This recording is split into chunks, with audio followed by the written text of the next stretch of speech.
ನಮಸ್ತೆ ಎಲ್ರಿಗೂ ಸವಿರುಚಿಯ ಆಟ ಚಾನಲ್ಗೆ ಸ್ವಾಗತ. ಇವತ್ತು ನಾನು ಚಿಕನ್ ಚಾಪ್ಸ್ ಮಾಡೋಣ ಅಂತ ಮಾಡ್ತಾ ಇದ್ದೀನಿ. ಬೀಗ್ರೂಟದಲ್ಲೆಲ್ಲ ಮಾಡ್ತಾರಲ್ವ ಮದುವೆ ಮನೆಗಳಲ್ಲಿ, ಆ ರೀತಿಯಾಗಿ ಮಾಡ್ತಾ ಇದ್ದೀನಿ. ತುಂಬಾ ಚೆನ್ನಾಗಾಗಿದೆ, ತುಂಬ ರುಚಿಯಾಗಿ ಕೂಡ ಇದೆ, ಬೇಗ ಕೂಡ ಮಾಡ್ಕೋಬೋದು. ಮನೆಯಲ್ಲೇ ಹೇಗೆ ಮಾಡೋದು ಅಂತ ನೋಡ್ಕೊಳ್ಳೋಣ. ಅದಕ್ಕೂ ಮೊದಲು ನನ್ನ ಚಾನಲ್ ಸಬ್ಸ್ಕ್ರೈಬ್ ಮಾಡ್ಕೊಳ್ಳಿ. ಸಬ್ಸ್ಕ್ರೈಬ್ ಮಾಡ್ಕೊಂಡ್ರಿ ಅನ್ಕೋತೀನಿ. ಈಗ ನೋಡೋಣ ಹೇಗೆ ಮಾಡೋದು ಅಂತ. ಮೊದಲಿಗೆ ನಾನಿಲ್ಲಿ ಸ್ಟವ್ ಹಚ್ಕೊಂಡು ಒಂದು ಪ್ಯಾನ್ ಇಟ್ಕೊಂಡಿದ್ದೀನಿ. ಪ್ಯಾನ್ಗೆ ನಾನು 1 ಟೇಬಲ್ ಸ್ಪೂನಷ್ಟು ಎಣ್ಣೆ ಸೇರಿಸ್ಕೊಂಡಿದ್ದೀನಿ. ಅದಕ್ಕೆ 1 ಟೇಬಲ್ ಸ್ಪೂನಷ್ಟು ಧನಿಯಾ ಪೌಡ್ರ್ ಸೇರಿಸ್ಕೊಂಡಿದ್ದೀನಿ. 1 ಪಲಾವ್ ಎಲೆ, 1 ಮರಾಠಿ ಮೊಗ್ಗು, 1 ಏಲಕ್ಕಿ, 1 ಪೀಸು ಜಾಪತ್ರೆ, 1 ಕಲ್ಲು ಹೂವು ಮತ್ತು 1-2 ಪೀಸು ಚಕ್ಕೆ, 4 ಲವಂಗ ಸೇರಿಸ್ಕೊಂಡಿದ್ದೀನಿ. ಇದೆಲ್ಲ ಸ್ವಲ್ಪ ಫ್ರೈ ಆಗ್ತಿದ್ದಂಗೆ ನಾನು 8 ಹಸಿಮೆಣಸಿನ್ಕಾಯಿ ಸೇರಿಸ್ಕೊಂಡಿದ್ದೀನಿ. ಇದಕ್ಕೆ ನಾನು ಸಣ್ಣದಾಗಿ ಹೆಚ್ಚಿಟ್ಕೊಂಡಿರೋಂಥ 2 ಈರುಳ್ಳಿ ಸೇರಿಸ್ಕೊಂಡಿದ್ದೀನಿ, ಮೀಡಿಯಮ್ ಸೈಜ್ದು. ಸ್ವಲ್ಪ ಹಸಿ ವಾಸನೆ ಹೋಗೋವರೆಗೂ ಚೆನ್ನಾಗಿ ಫ್ರೈ ಮಾಡ್ಕೊಂಬಿಡೋಣ. ನೋಡಿ, ಈ ರೀತಿಯಾಗಿ ಎಣ್ಣೆನಲ್ಲಿ ಫ್ರೈ ಆಗ್ತಾಯಿದೆ. ಇವಾಗ ನಾನು 1.5 ಗೆಡ್ಡೆಯಷ್ಟು ಬೆಳ್ಳುಳ್ಳಿ ಸೇರಿಸ್ಕೊಂಡಿದ್ದೀನಿ. ಬೆಳ್ಳುಳ್ಳಿನ ಸ್ವಲ್ಪ ಫ್ರೈ ಆಗಲಿ. ನೋಡಿ, ಈ ರೀತಿ ಫ್ರೈ ಮಾಡ್ಕೋಬೇಕು, ಹಸಿ ವಾಸನೆ ಹೋಗೋವರೆಗೂ. ಇವಾಗ ನಾನು 2 ಇಂಚಷ್ಟು ಶುಂಠಿ ಸೇರಿಸ್ಕೊಂಡಿದ್ದೀನಿ. ನೋಡಿ, ಈ ರೀತಿಯಾಗಿ ಫ್ರೈ ಮಾಡ್ಕೊಂಡ್ಮೇಲೆ 1 ಚಿಕ್ಕದು ಟೊಮೆಟೊ ಸೇರಿಸ್ಕೊಂಡಿದ್ದೀನಿ. ದೊಡ್ಡ ಟೊಮೆಟೊ ಆದರೆ ಅರ್ಧ ಸೇರಿಸ್ಕೊಳ್ಳಿ ಸಾಕು. ಟೊಮೆಟೊ ಸ್ವಲ್ಪ ಮೆತ್ತಗಾಗ್ತಿದ್ದಂಗೆ ನಾನು ಅರ್ಧ ಟೇಬಲ್ ಸ್ಪೂನಷ್ಟು ಗಸಗಸೆ ಸೇರಿಸ್ಕೊಂಡಿದ್ದೀನಿ. ಇದಕ್ಕೆ 1-2 ಟೇಬಲ್ ಸ್ಪೂನಷ್ಟು ತೆಂಗಿನಕಾಯಿ ತುರಿ, ಹಸಿ ತೆಂಗಿನಕಾಯಿ ತುರಿ ಸೇರಿಸ್ಕೊಂಡಿದ್ದೀನಿ ನಾನಿಲ್ಲಿ. ಇವಾಗ 1 ಹಿಡಿಯಷ್ಟು ಪುದೀನ ಸೊಪ್ಪು ಸೇರಿಸ್ಕೊಂಡಿದ್ದೀನಿ. ಇದು ಸ್ವಲ್ಪ ಚೆನ್ನಾಗಿ ಫ್ರೈ ಮಾಡ್ಕೊಂಬಿಡೋಣ. ಪುದೀನ ಸೊಪ್ಪೆಲ್ಲ ಬಾಡಿಸ್ಕೋಬೇಕು. ನೋಡಿ, ಈ ರೀತಿಯಾಗಿ ಚೆನ್ನಾಗಿ ಫ್ರೈ ಮಾಡ್ಕೋಬೇಕು. ಮನೆಯೆಲ್ಲ ಪರಿಮಳ ಬರ್ತಾ ಇದೆ, ಅಷ್ಟು ಚೆನ್ನಾಗಿ ಗಮ್ ಅಂತ ಇದೆ ಮಸಾಲೆಗಳು. ನೋಡಿ, ಈ ರೀತಿಯಾಗಿ ಚೆನ್ನಾಗಿ ಫ್ರೈ ಆದಮೇಲೆ ನಾನು 4-5 ಗೋಡಂಬಿ ಸೇರಿಸ್ಕೊಂಡಿದ್ದೀನಿ. ಇದ್ರ ಜೊತೆಗೆ ನಾನು 1 ಹಿಡಿಯಷ್ಟು ಕೊತ್ತಂಬರಿ ಸೊಪ್ಪು ಸೇರಿಸ್ಕೊಂಡಿದ್ದೀನಿ. ಸ್ಟವ್ ಆಫ್ ಮಾಡಿಬಿಟ್ಟು 5 ನಿಮಿಷ ತಣ್ಣಗಾಗಕ್ಕೆ ಬಿಡ್ತೀನಿ. ತಣ್ಣಗಾದ್ಮೇಲೆ ನಾನು ಒಂದು ಮಿಕ್ಸಿ ಜಾರ್ಗೆ ಇದನ್ನೆಲ್ಲ ಸೇರಿಸ್ಕೊಂಡ್ಬಿಡ್ತೀನಿ.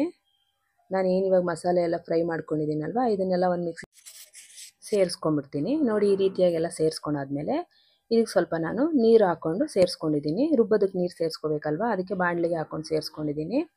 ಇವಾಗ ನಾನು ಸ್ಟವ್ ಹಚ್ಕೊಂಡು ಒಂದು ಕುಕ್ಕರ್ ಇಟ್ಕೊಂಡಿದ್ದೀನಿ. ಕುಕ್ಕರ್ಗೆ 2-3 ಟೇಬಲ್ ಸ್ಪೂನಷ್ಟು ಎಣ್ಣೆ ಸೇರಿಸ್ಕೊಂಡಿದ್ದೀನಿ. ಎಣ್ಣೆ ಸ್ವಲ್ಪ ಬಿಸಿ ಆಗ್ತಿದ್ದಂಗೆ 1 ಈರುಳ್ಳಿನ ಉದ್ದುದಕ್ಕೆ ಕಟ್ ಮಾಡ್ಕೊಂಡು ಸೇರಿಸ್ಕೊಂಡಿದ್ದೀನಿ. ಇದು ಸ್ವಲ್ಪ ಫ್ರೈ ಆಗಲಿ. ನೋಡಿ, ಈ ಥರ ಫ್ರೈ ಆಗ್ತಿದ್ದಂಗೆ ನಾನು ಕರ್ಬೇವಿನ ಸೊಪ್ಪು ಸೇರಿಸ್ಕೊಂಡಿದ್ದೀನಿ. ಕರ್ಬೇವಿನ ಸೊಪ್ಪು ಸ್ವಲ್ಪ ಜಾಸ್ತಿ ಸೇರಿಸ್ಕೊಂಡ್ರೂ ರುಚಿ ಚೆನ್ನಾಗಿರುತ್ತೆ. ಕರ್ಬೇವಿನ ಸೊಪ್ಪು ಸೇರಿಸ್ಕೊಂಡಾದ್ಮೇಲೆ ಅದು ಸ್ವಲ್ಪ ಫ್ರೈ ಆಗಲಿ. ನೋಡಿ, ಈ ರೀತಿಯಾಗಿ ಫ್ರೈ ಆದಮೇಲೆ 1/4 ಟೇಬಲ್ ಸ್ಪೂನಷ್ಟು ಅರಿಶಿನದ ಪುಡಿ ಸೇರಿಸ್ಕೊಂಡಿದ್ದೀನಿ. ಅರಿಶಿನದ ಪುಡಿ ಸೇರಿಸ್ಕೊಂಡಾದ್ಮೇಲೆ ನಾನಿವಾಗ ಚಿಕನ್ನೆಲ್ಲ ಸೇರಿಸ್ಕೊತಾ ಇದ್ದೀನಿ. 1 kg ಚಿಕನ್ ತೊಗೊಂಡಿದ್ದೀನಿ ನಾನಿಲ್ಲಿ, ಬ್ರಾಯ್ಲರ್ ಕೋಳಿ. 1 kg ಚಿಕನ್ ಸೇರಿಸ್ಕೊಂಡಿದ್ದೀನಿ. ನೀಟಾಗಿ ತೊಳೆದು ನೀರು ಹಿಂಡಿ ಸೇರಿಸ್ಕೊಂಡಿದ್ದೀನಿ. ಇದನ್ನು ಒಂದ್ಸಲಿ ಚೆನ್ನಾಗಿ ಮಿಕ್ಸ್ ಮಾಡ್ಕೊಂಡ್ಬಿಡ್ತೀನಿ. ನೋಡಿ, ಈ ರೀತಿಯಾಗಿ ಮಿಕ್ಸ್ ಮಾಡ್ಕೊಂಡಾಯಿತು. ಒಗ್ಗರಣೆಗೆ ಸ್ವಲ್ಪ ಚೆನ್ನಾಗಿ ಬೇಯಿಸ್ಕೋಬೇಕು. ನೋಡಿ, ಈ ರೀತಿಯಾಗಿ ಮಿಕ್ಸ್ ಆದಮೇಲೆ ಒಂದು ಸ್ವಲ್ಪ ಹೊತ್ತು ಬೇಯಿಸ್ಕೊಳ್ಳೋಣ. ಇವಾಗ ನಾನು ಚಿಕನ್ಗೆ ಮಾತ್ರ ಉಪ್ಪು ಸೇರಿಸ್ಕೊತಾ ಇದ್ದೀನಿ. ಮಸಾಲೆ ಎಲ್ಲ ಹಾಕಿದ್ಮೇಲೆ ಇನ್ನೊಂದ್ಸಲಿ ಉಪ್ಪು ಸೇರಿಸ್ಕೊಳ್ಳೋದಿದೆ, ಅದಕ್ಕೆ ಸ್ವಲ್ಪ ಉಪ್ಪು ಸೇರಿಸ್ಕೊಂಡಿದ್ದೀನಿ. ಇವಾಗ ಉಪ್ಪು ಸೇರಿಸ್ಕೊಂಡಾದ್ಮೇಲೆ ಒಂದ್ಸಲಿ ಚೆನ್ನಾಗಿ ಮಿಕ್ಸ್ ಮಾಡ್ಕೊಂಬಿಡೋಣ.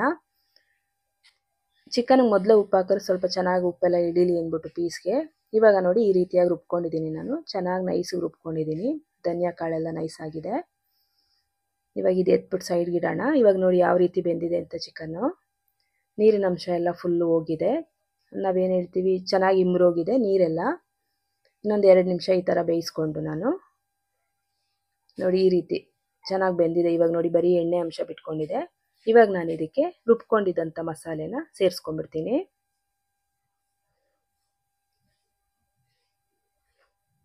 ತುಂಬಾ ಈಸಿಯಾಗಿ ಮಾಡ್ಕೋಬೋದು, ಬೇಗ ಕೂಡ ಆಗೋಗ್ಬಿಡುತ್ತೆ. ನೋಡಿ, ಇವಾಗ ಮಸಾಲೆ ಎಲ್ಲ ಸೇರಿಸ್ಕೊಂಡಾಯಿತು. ಇವಾಗ ಒಂದ್ಸರಿ ಚೆನ್ನಾಗಿ ಒಗ್ಗರಣೆನಲ್ಲೇ ಮಸಾಲೆನ ಬೇಯಿಸ್ಕೊಳ್ಳೋಣ. 1-2 ನಿಮಿಷ ಈ ರೀತಿ ಚೆನ್ನಾಗಿ ಕೈ ಆಡಿಸ್ಕೋಬೇಕು ಮಸಾಲೆ ಹಾಕಿದ್ಮೇಲೆ. ನೋಡಿ, ಎಷ್ಟು ಚೆನ್ನಾಗಿ ಕುದೀತಾ ಇದೆ, ಕಲರ್ ಕೂಡ ಎಷ್ಟು ಚೆನ್ನಾಗಿದೆ ಅಲ್ವಾ. ಇವಾಗ ನಾನು ಅದೇ ಮಿಕ್ಸಿ ಜಾರ್ಗೆ 1 ಗ್ಲಾಸಷ್ಟು ನೀರು ಹಾಕ್ಕೊಂಡು ಸೇರಿಸ್ಕೊಂಡಿದ್ದೀನಿ. ಗ್ರೇವಿ ಬೇಕಲ್ವ ನಮಗೆ, ರೈಸ್ಗಾಗಲಿ, ದೋಸೆಗಾಗಲಿ, ರೊಟ್ಟಿಗಾಗಲಿ ಎಲ್ಲದಕ್ಕೂ.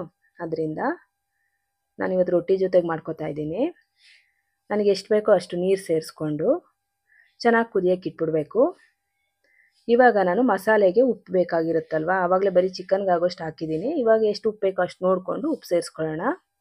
ಉಪ್ಪು ಸೇರಿಸ್ಕೊಂಡಾದ್ಮೇಲೆ ಒಂದ್ಸಲಿ ಚೆನ್ನಾಗಿ ಮಿಕ್ಸ್ ಮಾಡಿಬಿಟ್ಟು ಮುಚ್ಚಿಟ್ಬಿಡ್ತೀನಿ. ನೋಡಿ, ಇವಾಗ ಚೆನ್ನಾಗಿ ಕುದೀತಾ ಇದೆ. ಇವಾಗ ಒಂದ್ಸರಿ ಚೆನ್ನಾಗಿ ತಿರುಗಿಸ್ಕೊಂಬಿಡೋಣ. ಏನು ತಲೆ ಹಿಡಿಯಲ್ಲ, ಯಾಕೆಂದರೆ ಇದಕ್ಕೆ ಉರ್ಗಡ್ಲೆ ಹಾಕಿಲ್ಲ, ಆ ಥರ ಏನೂ ಹಾಕಿಲ್ಲ ನೋಡಿ, ಅದರಿಂದ ತಲೆ ಕಚ್ಕೊಳ್ಳಲ್ಲ, ಚೆನ್ನಾಗಿರುತ್ತೆ ಗ್ರೇವಿ. ಭಯ ಬೇಡ, ತಲೆ ಕಚ್ಕೊಂಡ್ಬಿಡುತ್ತೆ ತಿರುಗಿಸ್ತಾ ಇರಬೇಕು ಅಂತೆಲ್ಲ ಏನಿಲ್ಲ. ಬೇರೆ ಯಾವುದೇ ಮಸಾಲೆ ಪದಾರ್ಥಗಳನ್ನೂ ಕೂಡ ನಾವು ಪೌಡ್ರುಗಳನ್ನ ಹಾಕಿಲ್ಲ. ಇವಾಗ ಇದೇ ಥರ ಒಂದು 2-3 ಸಲ 3 ನಿಮಿಷಕ್ಕೊಂದು ಸಲ ಆ ಥರ ಮಾಡಿ ತಿರುಗಿಸ್ಕೊತಾ ಇರಬೇಕು. ನೋಡಿ ಈಗ ಎಷ್ಟು ಚೆನ್ನಾಗಿ ಬೆಂದಿದೆ ನೋಡಿ, ಫೈನಲಿ ಬೆಂದಿದೆ. ಹೆಂಗೆ ಗೊತ್ತಾಗುತ್ತೆ ಬೆಂದಿರೋದು ಅಂದರೆ, ನಾವು ಪೀಸ್ ಮುಟ್ಟು ನೋಡಲೇಬೇಕು ಅಂತ ಏನಿಲ್ಲ. ಎಣ್ಣೆ ಅಂಶ ಸ್ವಲ್ಪ ಮೇಲಕ್ಕೆ ಬರುತ್ತೆ ನೋಡಿ, ಆವಾಗ ಚಿಕನ್ ಬೆಂದಿದೆ ಅಂತ ಅರ್ಥ. ಚೆನ್ನಾಗಿ ಕುದೀತಾ ಇದೆ, ಚಿಕನ್ ಕೂಡ ಬೆಂದಿದೆ. ಆದರೂ ಇನ್ನು ಲೋ ಫ್ಲೇಮಲ್ಲಿ ಇನ್ನೊಂದು 2 ನಿಮಿಷ ಬೇಯಿಸ್ಕೊಂಡಿದ್ದೀನಿ. ಇವಾಗ ಸರ್ವ್ ಮಾಡ್ಕೊತಾ ಇದ್ದೀನಿ. ತುಂಬ ಚೆನ್ನಾಗಿ ಬಂದಿದೆ, ತುಂಬ ಕಲರ್ ಕೂಡ ಇದೆ. ನಾನು ಇದಕ್ಕೆ ಬೇರೆ ಯಾವ ಕಲರ್ ಸೇರಿಸಿಲ್ಲ, ಏನಿಲ್ಲ. ಮಸಾಲೆ ಕೂಡ ನಿಮ್ಮ ಮುಂದೆಲೇ ಮಾಡ್ಕೊಂಡಿದ್ದೀನಿ ನೋಡಿ. ತುಂಬ ಈಸಿಯಾಗಿ ಕೂಡ ಆಗೋಗ್ಬಿಡುತ್ತೆ, ಬೇಗ ಕೂಡ ಆಗೋಗ್ಬಿಡುತ್ತೆ. ರೆಸಿಪಿ ಇಷ್ಟ ಆಗಿರೋ ನನ್ನ ಚಾನಲ್ ಸಬ್ಸ್ಕ್ರೈಬ್ ಮಾಡ್ಕೊಳ್ಳಿ, ಲೈಕ್ ಮಾಡಿ, ಶೇರ್ ಮಾಡಿ, ಕಮೆಂಟ್ ಮಾಡಿ. ನೆಕ್ಸ್ಟ್ ವಿಡಿಯೋದಲ್ಲಿ ಸಿಗ್ತೀನಿ.